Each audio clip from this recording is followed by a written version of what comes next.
Welcome to it's you TV. నేను మీ Renusri. Jubilee hills by ఎలక్షన్స్లో divisions వైజ్గా కూడా ఒకసారి కాంగ్రెస్కి పోలైన ఓట్లు మెజారిటీని పరిశీలిద్దాం. ఏ ఓట్లు కాంగ్రెస్ వైపు కన్వర్ట్ అయ్యాయి, బీఆర్ఎస్ ఓట్లు ఇప్పటికే కూడా కాంగ్రెస్ వైపు కన్వర్ట్ అయ్యాయి అంటున్నారు. అయితే అసలు ఎవరెవరు కాంగ్రెస్కి ఇంత హైయెస్ట్ మెజారిటీ రావడానికి కారణమయ్యారనేది కూడా డివిజన్స్ వైజ్గా కూడా మనం పరిశీలిద్దాము. ముందుగానైతే అసలు ఎక్కడెక్కడ ఇటు ప్రధాన పోటీ ఏంటంటే మనం ప్రధాన పోటీ ఇప్పుడు పరిశీలిద్దాము. కాంగ్రెస్కి బీఆర్ఎస్కి మధ్య ప్రధాన పోటీ ఉంది. ఎందుకంటే మనం బీజేపీ చూస్తే కనుక ఆల్మోస్ట్ ఇంకా 2500 ఆన్ అండ్ యావరేజ్ చేసుకోవచ్చు ప్రతి డివిజన్లో కూడా. సో ఇప్పుడు ప్రజెంట్ మనం కాంగ్రెస్ అండ్ బీఆర్ఎస్ని పరిశీలిద్దాం. ముందుగా షేక్పేట డివిజన్లోనైతే మొత్తం 31,182 ఓట్లలో కాంగ్రెస్కి 15,018 ఓట్లు, ఇక ఇటు బీఆర్ఎస్కి 13,078 ఓట్లు కూడా నమోదయ్యాయి. పర్సంటేజ్ చూస్తే 48% ఓటింగ్ పర్సంటేజ్ షేక్పేటలో కాంగ్రెస్ వైపు, 42% కూడా పోలింగ్ పర్సంటేజ్ అనేది కూడా ఇక్కడ మనం బీఆర్ఎస్ వైపు చూస్తున్నాం. ఇక్కడ మెజారిటీ చూస్తే 1940 ఫస్ట్ రౌండ్లో కూడా షేక్పేటలో 1940 మెజారిటీ కాంగ్రెస్ వైపు ఉంది.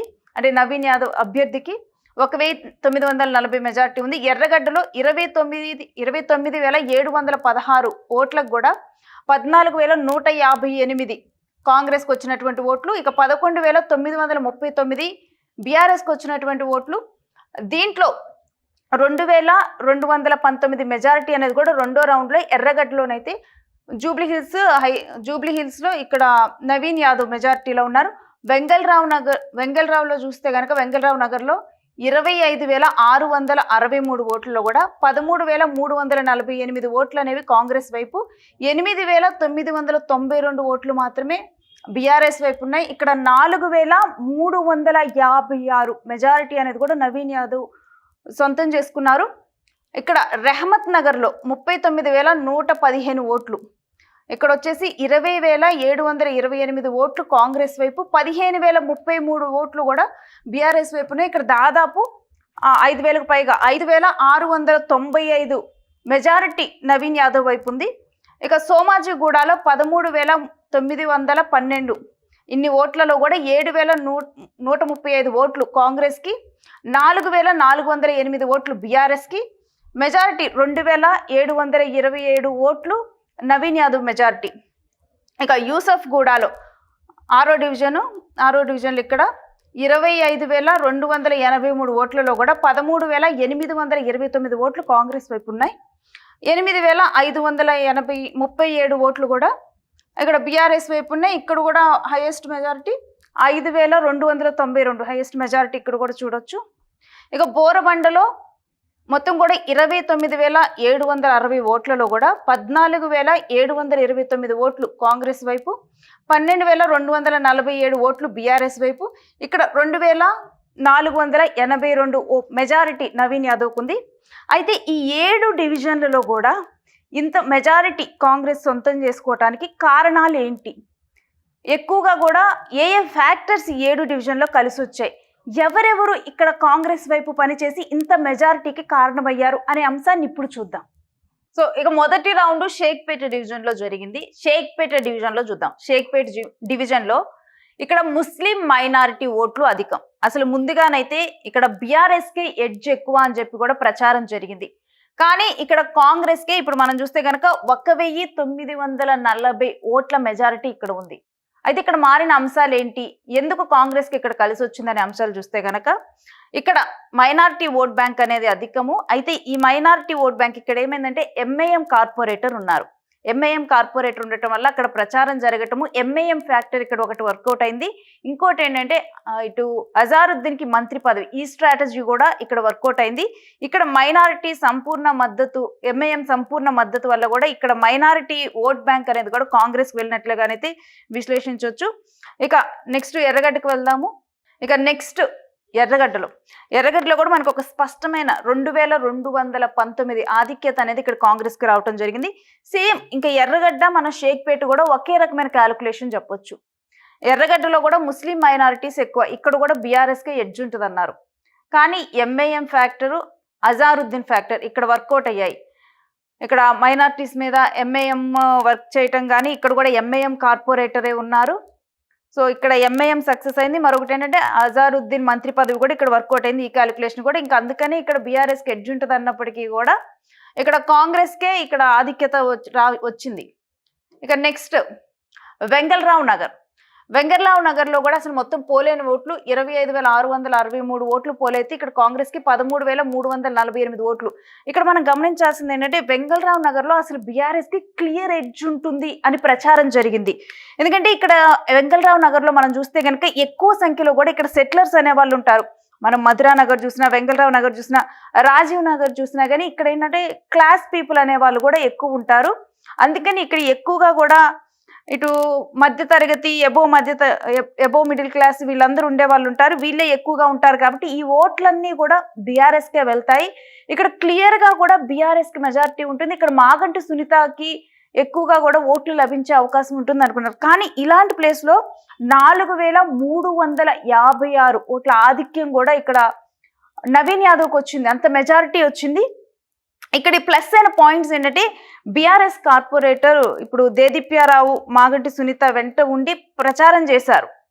అలాంటి ప్రచారాన్ని కూడా కాదని ఇక్కడ వెంగళరావు నగర్లో అయితే వీళ్ళకి ఓట్ అనేది కూడా కాంగ్రెస్కి ఎక్కువగా వచ్చింది. అంటే సెటిలర్స్ ఓట్లన్నీ కూడా ఇక్కడైతే బీఆర్ఎస్ కాదని చెప్పి కూడా కాంగ్రెస్కి ఎక్కువగా వెళ్ళాయి. ఇక్కడ చూస్తే కనుక మనం ఇక రెహమత్ నగర్ చూసుకుంటే ఇక్కడ కూడా ముస్లిం మైనారిటీ ఓట్లు అనేవి కూడా అధికం. ఇక్కడ దీంతో పాటు ఇక్కడ ఉన్నటువంటి కార్మిక్ నగర్ కానీ మనం చూసుకుంటే పర్వత్ నగర్ కానీ నగర్ పర్వత్ నగర్ ఇక్కడ చూసుకుంటే మనకి బిలో మిడిల్ క్లాస్ వాళ్ళు ఇక్కడికి డైలీ లేబర్గా వర్క్ చేయడానికి ఇక్కడ హైటెక్ సిటీ, మాదాపూర్ ఇటు సైడ్ ఉన్నటువంటి కార్పొరేట్ కంపెనీస్లో కానీ వీటిలో కానీ డైలీ లేబర్గా వర్క్ చేసే వాళ్ళందరూ కూడా ఎక్కువగా కూడా ఈ ఏరియాలో ఉంటారు, బిలో మిడిల్ క్లాస్ వాళ్ళు. సో ఇక్కడ ఏంటంటే ఈ ఏదైతే ప్రభుత్వ పథకాలు ఉన్నాయో సన్న బియ్యం కానీ లేకపోతే ఫ్రీ ఎలక్ట్రిసిటీ కానీ బస్ సర్వీసెస్ కానీ ఇవన్నీ కూడా వీళ్ళకి బాగా కలిసి వచ్చిన అంశాలు. సో ఈ పథకాలు తీసుకున్న వాళ్ళందరూ కూడా ఇటు కాంగ్రెస్కి ఓటు వేయటము. దీంతో పాటు ఇక్కడ ఏంటంటే ఇక్కడ ఉన్నటువంటి కాంగ్రెస్ కార్పొరేటర్ సిఎన్ రెడ్డి అన్నీ కూడా తానే నడిపారు. ఎందుకంటే సిఎన్ రెడ్డి తాను కూడా ఇక్కడ ఒక ఆశావహులుగా ఉన్నారు కాంగ్రెస్ పార్టీ వైపు నుంచి కూడా. ఇక్కడ నెక్స్ట్ పోటీ చేయడానికి కూడా అప్పుడు ఈయన కూడా ఇక్కడ ఆశావహులుగా ఉన్నారు. అయితే ఆ తర్వాత సిఎన్ రెడ్డి కాకుండా ఇక్కడ నవీన్ యాదవ్కి ఇవ్వటం జరిగింది. ఆ తరువాత ఇక తానే అభ్యర్థి అన్నట్లుగా కూడా తాను కాంగ్రెస్ కోసం పనిచేయటము. ఇక్కడ మొత్తం కూడా కాంగ్రెస్ చేసినటువంటి పథకాలను కానీ కాంగ్రెస్ ద్వారా వాళ్ళకి జరిగినటువంటి లబ్ధిని కానీ చెప్పడంలో సిఎన్ రెడ్డి సక్సెస్ అయ్యారు. సక్సెస్ అయ్యి కూడా అక్కడ మొత్తం కూడా ఒక హైయెస్ట్ మెజారిటీని తీసుకొని రావటంలో కానీ 5,695 మెజారిటీ తీసుకొని రావటంలో ఆయన కీలక పాత్ర పోషించారని చెప్పాలి. ఇక రెహమత్ నగర్ తర్వాత మనం చూడాల్సింది ఏంటంటే సోమాజిగూడలో మనం చూసినా కానీ ఇక్కడ కూడా ఎక్కువగా సెటిలర్స్ ఉంటారు. ఇక్కడ ఏంటంటే కొన్ని ప్రాంతాల్లో పీజేఆర్ ఫ్యాన్స్ కానీ లేకపోతే ఆయనకు సంబంధించినటువంటి కార్యకర్తలు కానీ ఇక్కడ ఉంటారు. వాళ్ళ ఓట్లు ఇక్కడ కాంగ్రెస్కి వెళ్ళాయి. ఎందుకంటే పీజేఆర్ కూతురు ఇటు కార్పొరేటర్ విజయారెడ్డి కూడా కీలక పాత్ర పోషించారు. యాక్చువల్గా విజయారెడ్డి ఖైరతాబాద్ కార్పొరేటరు, కానీ ఇక్కడ ఆమె తన బాధ్యతలు మొత్తం కూడా ఇక్కడ తీసుకోవటము, ఇక్కడ కాంగ్రెస్ ని గెలిపించడంలో కూడా చాలా కీలక పాత్ర పోషించారు. మొత్తం కూడా 2,727 ఓట్ల మెజారిటీ ఇక్కడ నవీన్ యాదవ్కి వచ్చింది. ఇక నెక్స్ట్ యూసఫ్ గూడకు వెళ్దాము.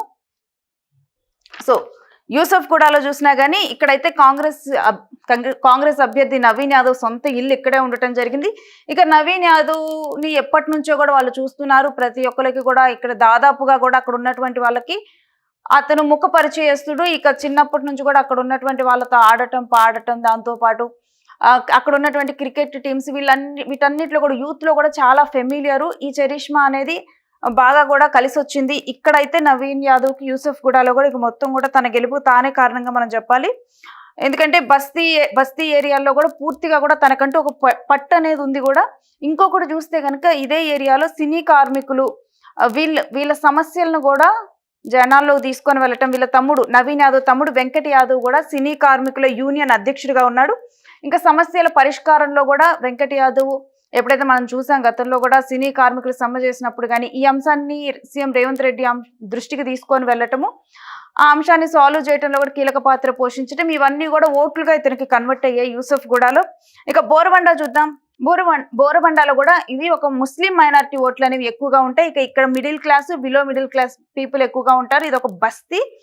ఇక కాంగ్రెస్ కార్పొరేటర్ ఇక్కడ బాబా ఫసీద్యున్, ఇతను కూడా ఒక యంగ్ కార్పొరేటర్, ఇతను ఒక యువకుడు. ఇతను కూడా ఇప్పుడు మనం ఎక్కడైతే ఇప్పుడు సిఎన్ రెడ్డి, రెహమత్ నగర్ లో సిఎన్ రెడ్డి అన్ని తానే ఎలా చూసుకున్నాడో, ఇక్కడ బోరబండాలో కూడా ఈ బాబా ఫసీయుద్దీన్ కూడా, కార్పొరేటర్ బాబా ఫసీయుద్దీన్ కూడా అదే విధంగా అన్ని తానే కూడా ముందు నడిపించాడు. బోరబండలోనైతే ఈ మెజారిటీ ఏదైతే 2482 మెజారిటీ తీసుకొని రావటంలో కూడా బాబా ఫసదుద్దీన్ అయితే చాలా కీలక పాత్ర ఉందని చెప్పాలి. ఇంకా ఇక్కడ అజారుద్దీన్ అంశం, అజారుద్దీన్ కి మంత్రి పదవి ఇవ్వటం అనే అంశం కూడా ఇక్కడ ఉన్నటువంటి ముస్లిం మైనార్టీలో కలిసి వచ్చింది.